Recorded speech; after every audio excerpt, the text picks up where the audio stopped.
Pagi Ibu. Yang semangat. Selamat pagi. Pagi Ibu. Ini tanya jawabannya salam kita. Ya, tidak Bu. Selamat pagi. Ya. Pagi. Luar biasa. Tetap semangat. Ulang. Selamat pagi. Siap. Pagi. Luar biasa. Tetap semangat. Oke, gimana kabarnya hari ini? Baik Bu. Baik, ada yang kurang sehat? Iya Bu. Yang sebelah sana sehat? Siap Bu.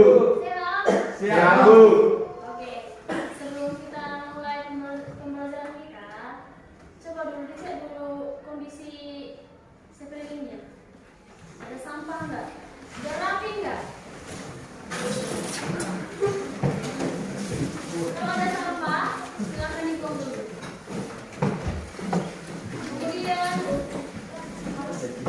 bajunya semua dirapikan, mejanya dirapikan. Sudah? Oke. Silakan satu orang pimpin doa untuk membuka pembelajaran kita hari ini.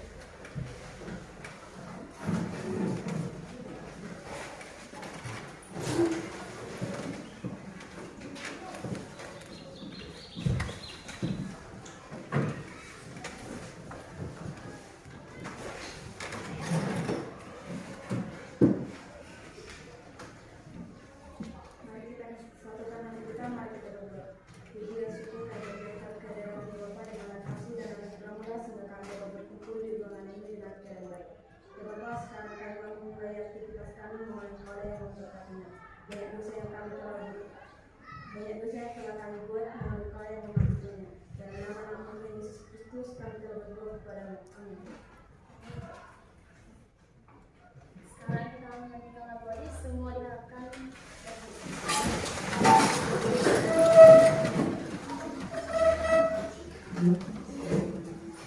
Satu nusa, satu bangsa, 1, 2, 3 ya. Satu nusa, satu bangsa, satu bahasa kita. Tanah air pasti jaya untuk selama-lamanya. Indonesia pusaka, Indonesia tercinta, nusa bangsa dan bahasa kita bersama.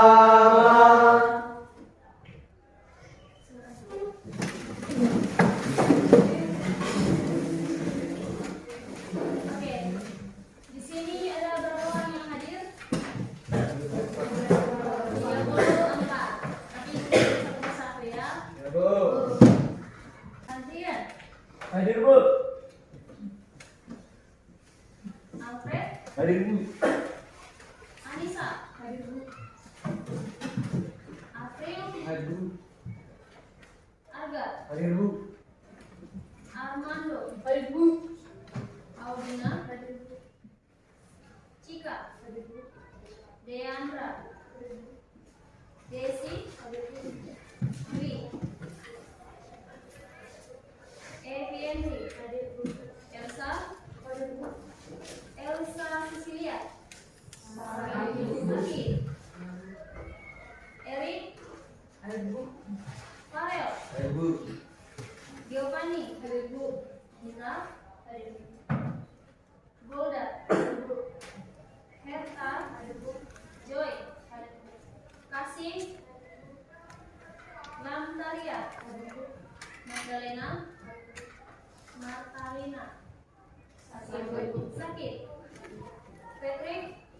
Hadir Bu. Putri. Revan. Bu. Reyano. Hadir Bu. Rifael. Hadir Bu. Rumona. Hadir Bu. Sylvia. Singal. Kemudian Stefania. Oke. Berarti yang nggak hadir 2 orang. Oke. Kemudian ada yang tahu nggak apa topik kita hari ini? Tentang apa? Iya, tentang AI atau kecerdasan artifisial. Ada yang sudah pernah menggunakan AI di sini? Siapa? Coba tunjuk tangan. Cuma ini. Yang lain? Belum Bu. Belum. Berarti kita pengenalan ya di sini. Ya Bu. Siapa yang tahu bagaimana KA dapat membantu kamu dalam tugas sehari-hari? Siapa yang pernah menggunakannya tadi? Digunakan untuk apa? Mengerjakan tugas. Kemudian yang lain cuma tugas. Mengedit foto. Iya, itu salah satunya kegunaan AI tadi yang kita gunakan dalam kehidupan sehari-hari. Kemudian, kalau semua tugas dibantu KA, apakah kemampuan kita akan tetap berkembang? Tidak Bu. Apa rasanya? Apa rasanya? Kemampuan otak dalam berpikir akan berkurang. Yang lain? Itulah yang akan kita bahas dalam pertemuan ini tentang AI atau artificial intelligence, atau yang sering kalian dengar itu kecerdasan buatan. Bisa dilihat? Bisa Bu. Oke, tujuan pembelajaran kita pada pertemuan ini yang pertama, mengidentifikasi prinsip kerja dan manfaat perangkat kecerdasan artifisial dalam kehidupan sehari-hari. Kemudian menggunakan perangkat KA, misalnya ChatGPT, Canva, Grammarly dan sebagainya untuk menyelesaikan tugas sederhana. Nanti ada tugas ya untuk kita lakukan proyek. Kemudian merefleksikan hasil penggunaan perangkat KA. Apa sih kecerdasan artifisial itu? Sebelum itu, ada yang tahu? Ada yang tahu? Kecerdasan artifisial adalah sub bidang ilmu komputer yang berfokus pada penciptaan sistem atau mesin yang dapat meniru kecerdasan manusia dalam melakukan pekerjaan tertentu. Jadi apapun yang kita perintah di sana, apapun yang kita minta, bisa diberikan oleh AI ini. Kemudian perangkat KA adalah aplikasi, sistem atau teknologi yang menggunakan kecerdasan buatan untuk melakukan tugas tertentu seperti memahami bahasa, mengenali gambar, kemudian membuat keputusan atau menjalankan solusi secara otomatis. Jadi kayak yang dibilang kamu tadi, membuat tugas, misalnya kita disuruh membuat makalah, tinggal kasih perintahnya di sana, kemudian muncullah makalah tersebut. Bisa? Bisa Bu. Bisa? Bisa Bu. Prinsip kerja KA. Prinsip kerja KA, kecerdasan artifisial secara fundamental adalah meniru cara kerja otak manusia untuk memproses informasi, belajar, dan mengambil keputusan. Jadi ini sebenarnya secara tidak langsung itu meniru kerja manusia, ya kan? Membantu, makanya kegunaannya itu membantu pekerjaan manusia supaya lebih cepat dan efisien. Yang pertama, masukan. KA menerima data seperti gambar atau teks atau angka. Jadi masukan ini maksudnya itu perintah yang kita berikan di AI ini, misalnya di ChatGPT. Masukannya itu apa? Misalnya kita buat dulu foto kita, kasih perintahnya. Perintahnya apa? Misalkan dari gambar tersebut buatkan saya ini itu. Itu namanya masukan. Kemudian pelatihan. KA dilatih menggunakan data ini untuk menemukan pola dan hubungan di dalamnya. Ini mirip dengan cara manusia belajar dari pengalaman. Kemudian keluaran. Setelah dilatih, KA menggunakan pemahaman yang didapatnya untuk melakukan tugas atau mengambil keputusan, misalnya mengenali objek dalam foto, menerjemahkan bahasa atau memprediksi sesuatu. Sama kayak yang tadi, dari masukan itu kita masukkan foto itu, kemudian kita berikan perintahnya. Silakan dari foto di atas, silakan ubah menjadi bentuk anime dengan dimensi 3D gitu. Kemudian keluarlah dia apa yang kita suruh hasilnya. Jadi keluaran itu adalah hasil dari AI itu. Bisa?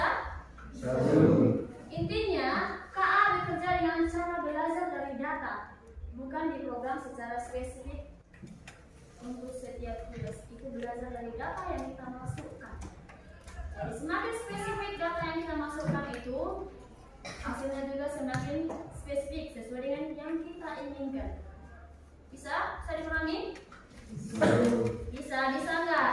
Kemudian berikutnya jenis dan contoh perangkat KA populer. Yang pertama, jenis perangkat asisten teks. Kita bisa menggunakan ChatGPT. Fungsi utamanya itu menjawab pertanyaan, menyusun teks, membuat ide. Kan sering kalian pakai ChatGPT ini kan? Sering kan? Jadi gak sulit pakai ChatGPT. Nanti kita praktekkan. Siapkan nanti HP-nya sama laptopnya. Ya, kemudian editor gambar. Ini juga udah sering kalian gunakan. Canva AI. Sering kan? Di sini kita membuat atau mendesain gambar, membuat dan mengedit desain dengan bantuan AI. Kemudian korektor tulisan. Aplikasinya Grammarly. Mengecek gambar, grammar, ejaan, dan gaya bahasa. Kemudian pengenal suara. Nama aplikasinya Google Voice Typing. Fungsinya mengubah suara menjadi teks. Kemudian penerjemah. Aplikasi yang digunakan itu Google Translate. Pasti udah sering lah ya di Google ini, Google Translate ya kan? Sering kan? Kalau misalnya kalian membuat sebuah kata-kata, tinggal pilih Google Translate. Misalnya terjemahkan ini ke dalam bahasa ini. Tinggal pilih bahasa apa ke bahasa apa. Bisa kan? Kemudian pembuat musik atau video. Ada Sounddraw Lumen 5. Ini membuat konten audio video dengan AI. Salah satu contohnya itu adalah Suno, ya kan? Itu bisa merubah lirik lagu yang kita susun. Lirik lagu ini dia bisa membuat genre yang baru, musik yang baru, bisa juga ada yang menyanyikannya. Jadi itulah kelebihan AI sekarang. Bisa dipahami kan? Bisa. Langkah umum pengoperasian perangkat KA. Yang pertama, akses platform, buka aplikasi atau situs web perangkat KA. Coba diaplikasikan, buka HP-nya sama laptopnya. Sudah? Di Google ketik ChatGPT. Ada yang nggak tahu tulisannya? Ada yang nggak tahu? ChatGPT. Sudah?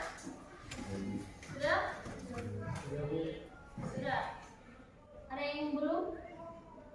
Siapa yang sudah?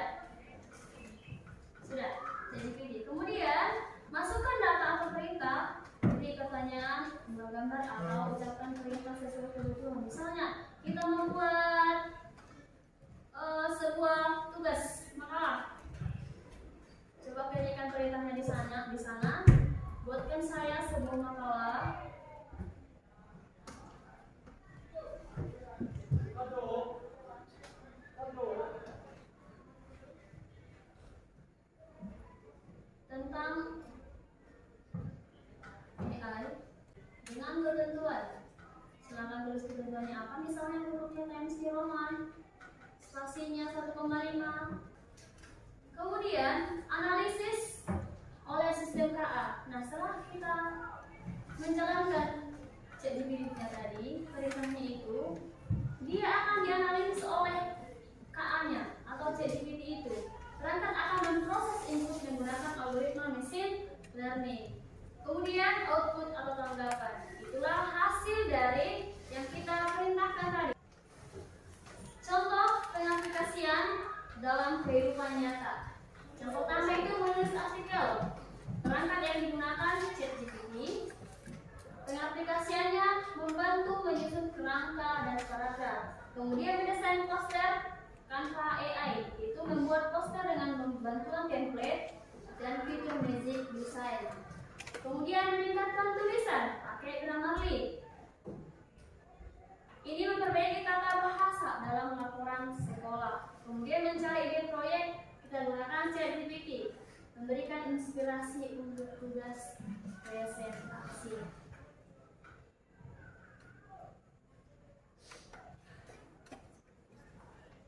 Terakhir ya, manfaat perangkat KA dalam kehidupan sehari-hari. Yang pertama, efisiensi waktu dan energi.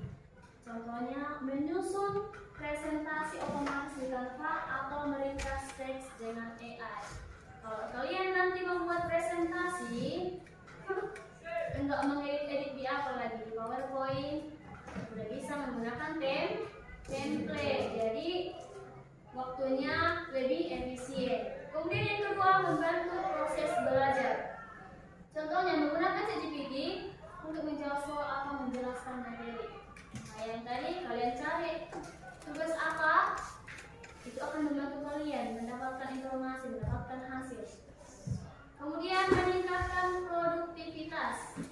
Koreksi otomatis dokumen di Grammarly membuat menulis lebih cepat dan akurat.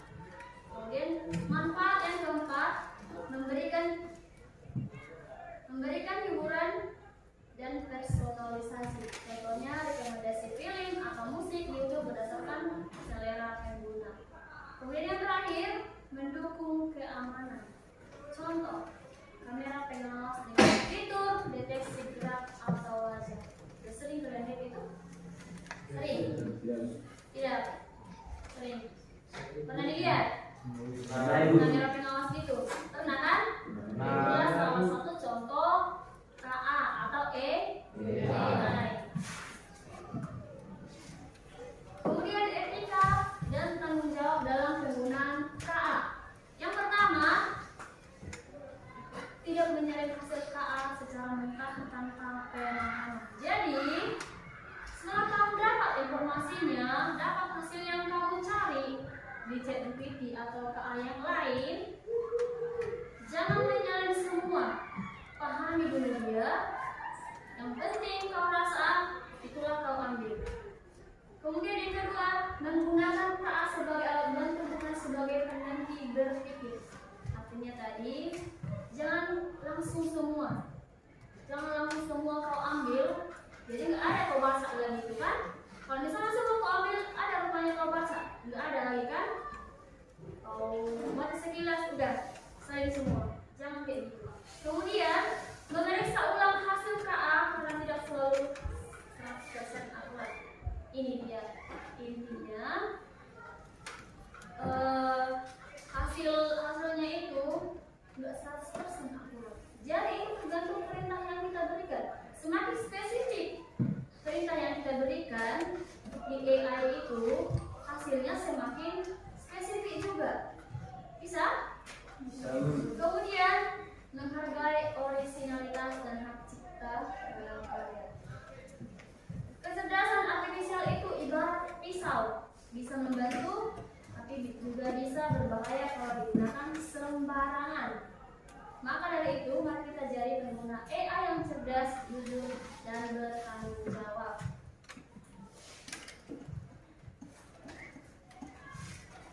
Oke, materinya sampai di situ. Kemudian, Ibu akan tampilkan sebuah video pembelajaran tentang AI. Silahkan disimak baik-baik.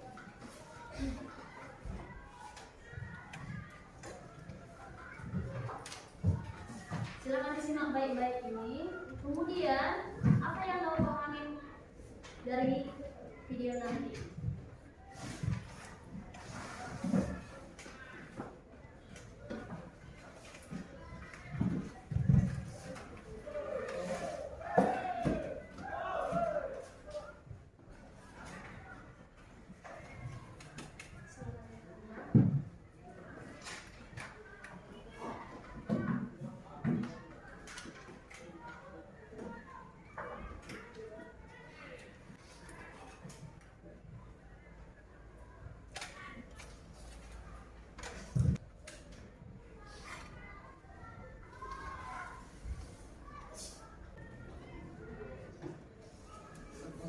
Oke, dari video yang sudah ditayangkan, apa yang kalian pahami dari video tersebut?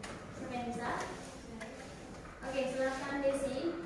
Kecerdasan buatan atau artificial intelligence merupakan cara untuk komputer yang berkaitan dengan pembuatan sistem atau mesin yang mampu meniru kecerdasan manusia. Seiring perkembangan zaman dan besarnya kemajuan teknologi, AI telah menjadi bagian penting dalam kehidupan modern. Menurut John McCarthy, AI adalah ilmu dan rekayasa membuat mesin cerdas terutama program komputer cerdas. AI kemungkinan mesin untuk belajar, berpikir, merencanakan, memahami bahasa, dan memecahkan masalah seperti manusia. Sudah? Oke. Yang lain? Ada? Nadia. Oke, berikan tentang untuk Desi.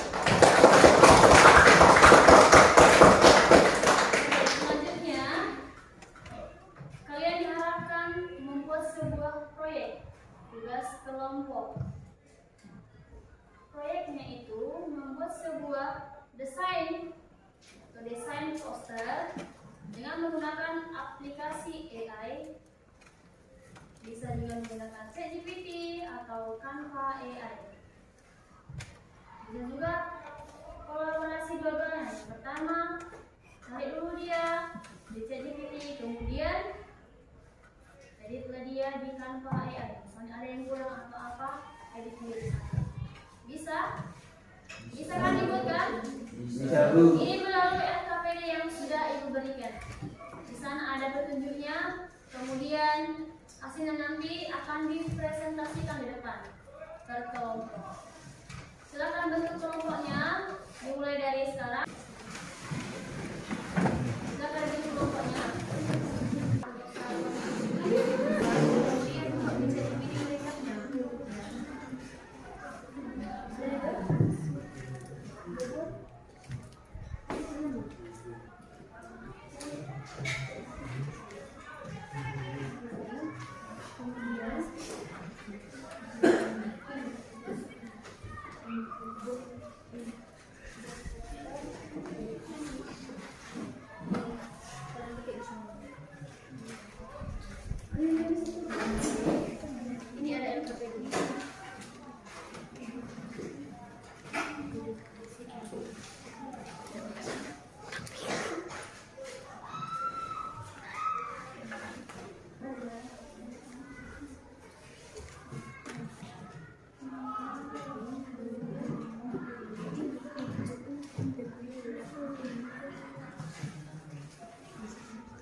silakan.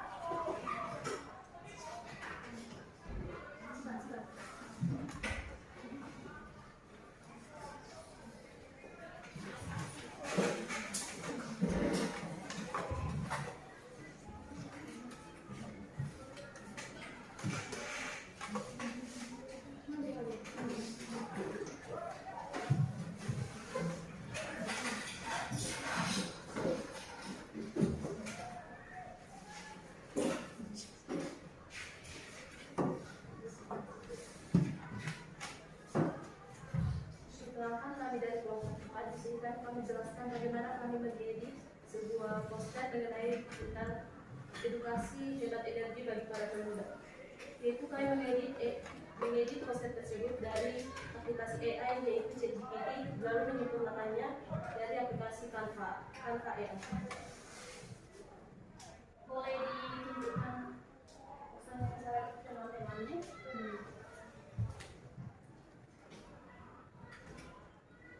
Bisa dilihat? Tidak, Bu.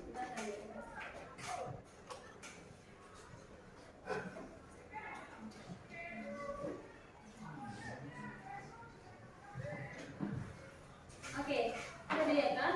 Jadi mereka ini menggunakan aplikasi ChatGPT. Mereka memerintahkan membuat sebuah poster dengan tema apa tadi?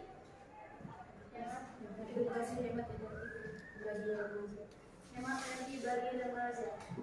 Muncul dia posternya, tapi mereka rasa ini kurang menarik, kurang berwarna atau kurang ini.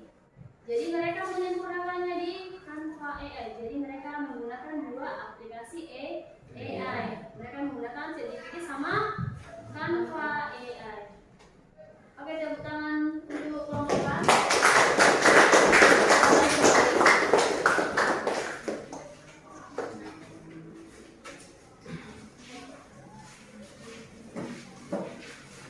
Oke, untuk pembelajaran kita sampai di sini. Tapi sebelum itu, Ibu akan memberikan kesimpulan dari apa yang kita pelajari hari ini.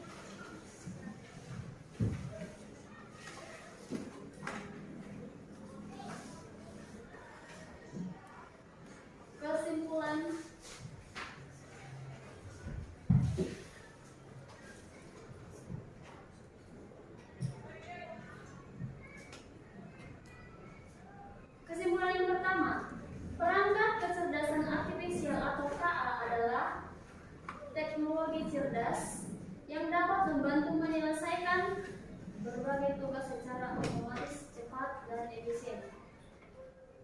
Bisa tadi kau praktekkan kan? Begitu cepat dia kan? Jadi kalau misalnya kita menggunakan itu di Google atau di apa, mungkin hasilnya belum tentu secepat AI ini. Kemudian yang kedua, menggunakan berbagai perangkat KA seperti ChatGPT, Canva, dan Grammarly secara langsung untuk menyelesaikan tugas-tugas sederhana yang mencerminkan penerapan KA dalam dunia nyata, baik dalam bidang pendidikan, komunikasi, maupun produktivitas sehari-hari. Kemudian yang terakhir, pentingnya menggunakan perangkat KA secara bijak, etis, dan bertanggung jawab dengan tidak menyelesaikan proses berpikir kritis dan originalitas karya pribadi. Sampai di sini paham tentang penggunaan perangkat KA ini? Paham? Paham. Oke. Sebelum kita tutup ini, Ibu mau tanya dulu sama kalian. Apa yang kalian ketahui dari pembelajaran kita hari ini? Siapa yang bisa? Apa yang kalian ketahui? Atau ada yang bisa menjelaskan? Silakan satu orang. Silakan Desi. Pengertian AI berdiri deh. Pengertian AI atau artificial intelligence. Artificial intelligence atau AI adalah cabang ilmu komputer yang berfokus pada pengembangan sistem atau mesin yang mampu melakukan tugas yang biasanya membutuhkan kecerdasan manusia. Menurut John adalah ilmu dan teknik untuk membuat mesin yang cerdas termasuk program komputer. Penerapan AI dalam kehidupan sehari-hari yaitu dalam bidang kesehatan, bidang pendidikan, bidang transportasi, bidang bisnis, dan bidang hiburan. Dampak AI. Dampak positif AI yaitu meningkatkan efisiensi kerja, membantu pengambilan keputusan berbasis data, mengurangi pekerjaan berulang bagi manusia. Dampak negatifnya yaitu potensi hilangnya lapangan kerja karena otomatisasi, masalah etika terkait privasi dan keamanan data, ketergantungan berlebihan pada teknologi.